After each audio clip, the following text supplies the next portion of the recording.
এরপর অভি আর অন্যান্যরা পাহাড়ি রাস্তা ধরে হাঁটতে শুরু করলো। গ্রামের অপূর্ব পরিবেশ দেখে অনেক আনন্দ পাচ্ছিল ওরা।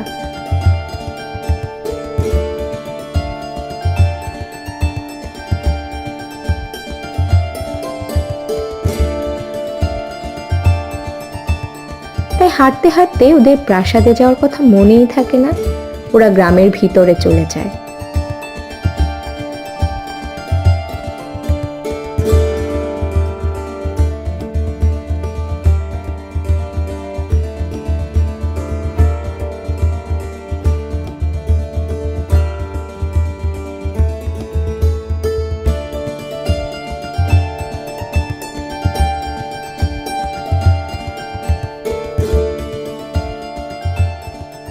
এই আরোহী, দেখ না, এই ফুলগুলো আমি দোকানের উপরের দিকে রাখতেই পারছি না, তুই একটু রেখে দিবি প্লিজ।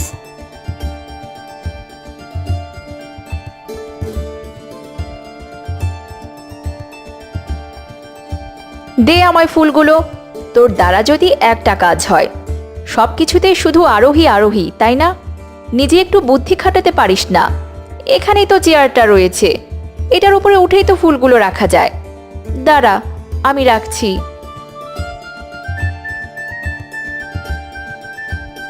এই হলো আমাদের গল্পের নায়িকা মিষ্টি আরোহী। আনিতা আর আরোহী দুজন মিলে এই ফুলের দোকানটা চালায়।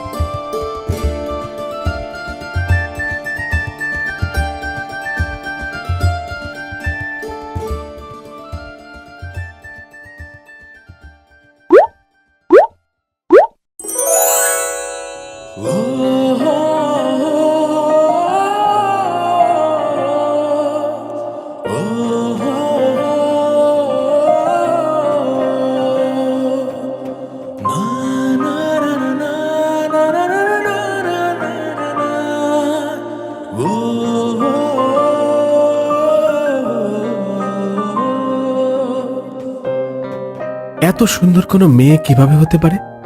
চোখগুলো এত মায়াবী যে চোখ ফেরাতেই পারছে না ওর দিক থেকে। মনে হচ্ছে কতদিনের পরিচয় আমাদের। কে তুমি অপ্সরী কন্যা? কোথায় ছিলে এতদিন? ছাড়ুন, আমি ঠিক আছি। ও হ্যাঁ, সরি। ধন্যবাদ আমাকে পড়ে যাওয়া থেকে বাঁচানোর জন্য। It's okay.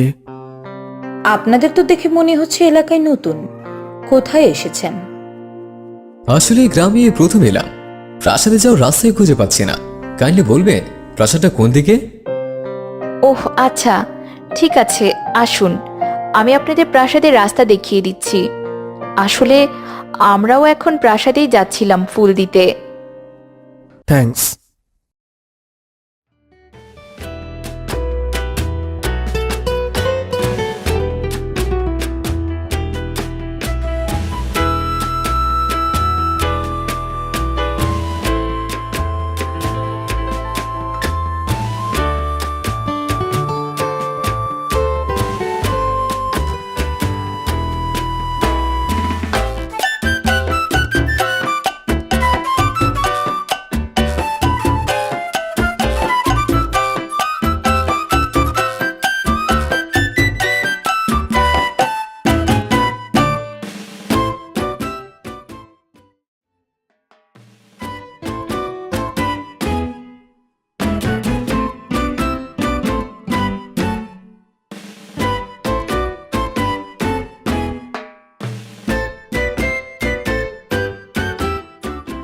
এরপর আরোহীদের সাথে অভিরা প্রাসাদে এলো।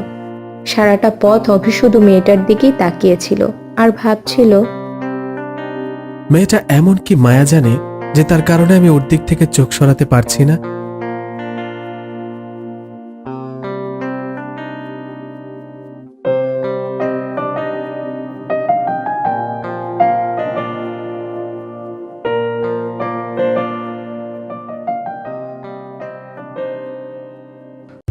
কিছুক্ষণ পর ওরা প্রাসাদে পৌঁছালো।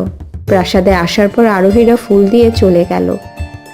ওয়াও, আমাদের এত সুন্দর একটা প্রসাদ আছে, জানলে আমি প্রত্যেকবার ছুটি কাটাতে এখানেই আসতাম। দারুণ জায়গাটা। কিরে অভিদা, তোর ভালো লাগেনি নাকি? কিছু বলছিস না যে? ও হ্যাঁ, ভালো তো।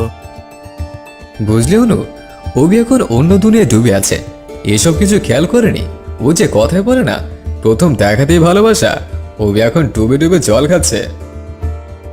বুঝেছি, ওই ফুলওয়ালি মেয়েটা, তাই না? কিন্তু মেয়েটার নামই তো জানা হলো না রে। আহা, কি দুঃখ আমার অভিদাদার। উফ, তোরা চুপ করবি? তাড়াতাড়ি ভেতরে চল, ছোট মা টেনশন করছে। যাচ্ছি, তবে চিন্তা করিস না, তোর সেটিং আমি করিয়ে দেব। তবে রে পাকা মেয়ে, দাঁড়া দেখাচ্ছি মজা। ছুটে পালালো অনু, পিছন পিছন অভি আর অভ্র।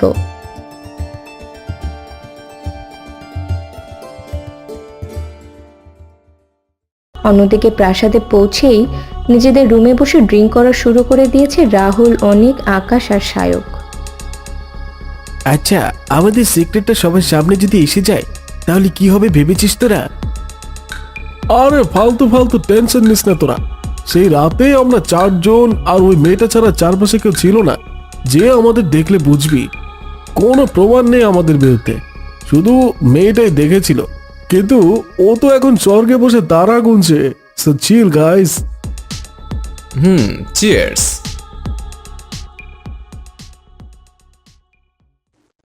রাতে রাহুলের জন্মদিনের পার্টি হচ্ছে, প্রাসাদের সবাই নাচ গান আনন্দ করছে।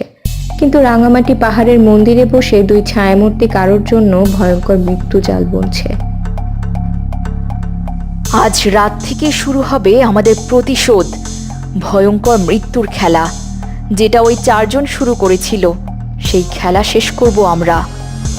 আজও মনে পড়ে সেই ভয়ঙ্কর রাতটার কথা।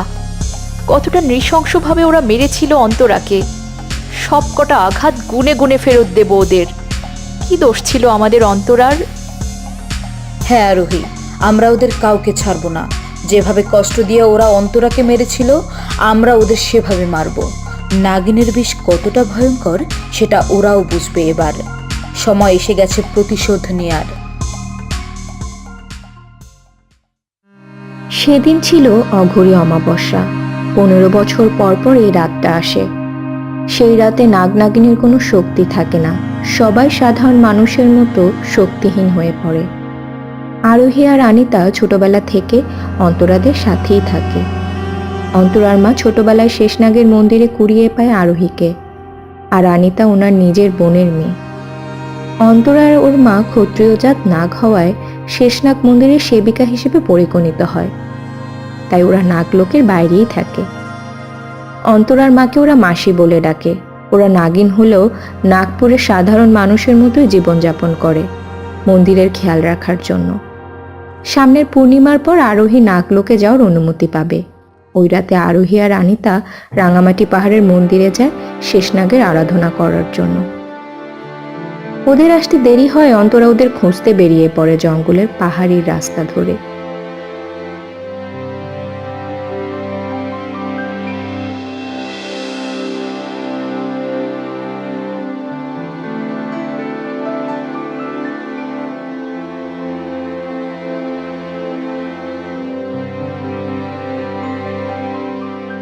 ওদের আসতে দেরি হয়, অন্তরা ওদের খুঁজতে বেরিয়ে পড়ে জঙ্গলের পাহাড়ি রাস্তা ধরে।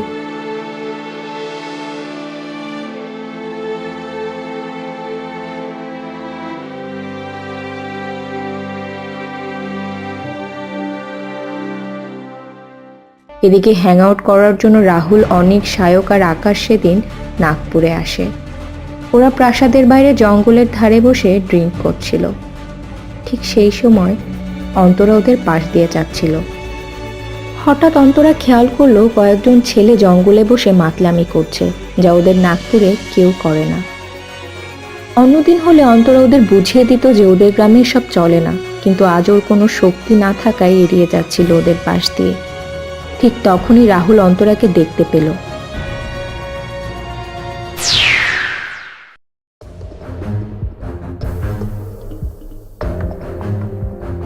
এ কি? কে আপনারা? আমার পথ আটকাচ্ছেন কেন? ছাড়ুন, আমাকে যেতে হবে। এত সহজে তো তোমায় ছাড়বো না মামুনি। নিশ্চয়ই তুমি নিশিকন্যা, তাই না? তা বলো, তোমার দাম কত? যত টাকা চাও ততই দেব। শুধু আজ রাতের জন্য আমাদের হয়ে যাও সোনা। দেখুন, আপনারা যা ভাবছেন আমি সে ধরনের মেয়ে নই। আপনাদের টাকা আপনাদের কাছেই রাখুন, আমায় যেতে হবে। পথ ছাড়ুন বলছি। বাহ, তোমার তো তেজ আছে দেখছি। খুব মজা পাওয়া যাবে তোমার সাথে। দেখুন, ভালো হচ্ছে না কিন্তু আমি চিৎকার করব। সুযোগ পেলে তবে তো করবি। এই, ওর মুখটা বেঁধে ফেল। বন্ধুরা, কেমন লেগেছে পুরো গল্পটা অবশ্যই অবশ্যই কমেন্ট করে জানাবেন। আমাদের সাথে থাকার জন্য সবাইকে অনেক ধন্যবাদ। আবারও নতুন গল্পের সাথে দেখা হবে সবার সাথে। ততদিন সবাই ভালো থাকুন, সুস্থ থাকুন। সবাই দোয়া করবেন আমাদের জন্য। বন্ধুরা, তোমরা কি পরবর্তী গল্প দেখতে চাও? যদি দেখতে চাও তাহলে ঝটপট লাইক আর কমেন্ট করে দাও। আর হ্যাঁ, সাবস্ক্রাইব করতে ভুলো না কিন্তু। ভালো থেকো বন্ধুরা। Love you all guys.